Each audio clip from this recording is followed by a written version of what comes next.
DJ Vikas लीगा सीतामढ़ी।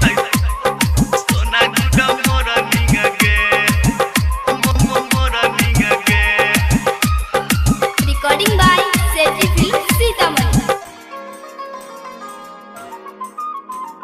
चल जैबही ससुरा करे जा के कहते बाबू गुडा मोरा निंगा गे के कहते बाबू गुडा मोरा निंगा गे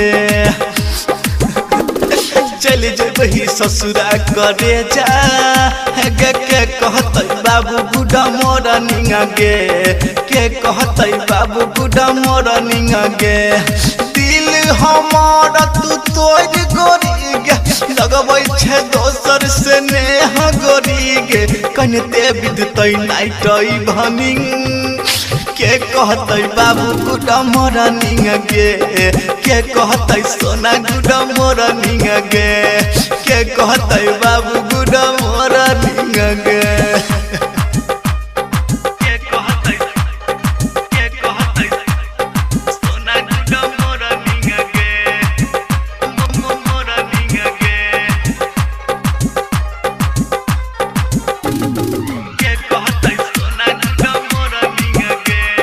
बाबू हमर हाँ जानू हमारा खाना खैले कि न खैले के पूछतै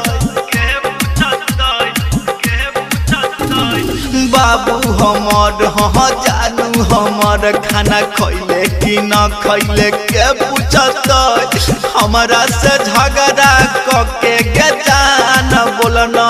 के रुसतै ठीक से समझ लेना तू प्यार शब्द के मीनिंग गे के कहते बाबू गुडा मोरा निंग गे चल जैबे ससुरा करे जा के कहते बाबू गुडा मोरा निंग गे के कहते सोना गुडा मोरा निंग गे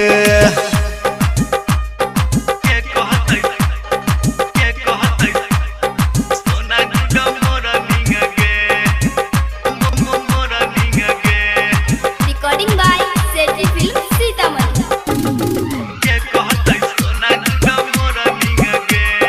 बहुते सतैतौ गे याद बड़ी अइतौ मीठी मीठी तोहर बोली गे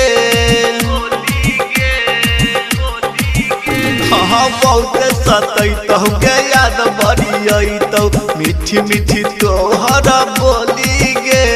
ससुरा तू जाई छे दिल पर चला के हमारा तू गोली गे राइटर संजीत पवन पूरा भैया से के करते व्हाट्सएप पर चैटिंग गे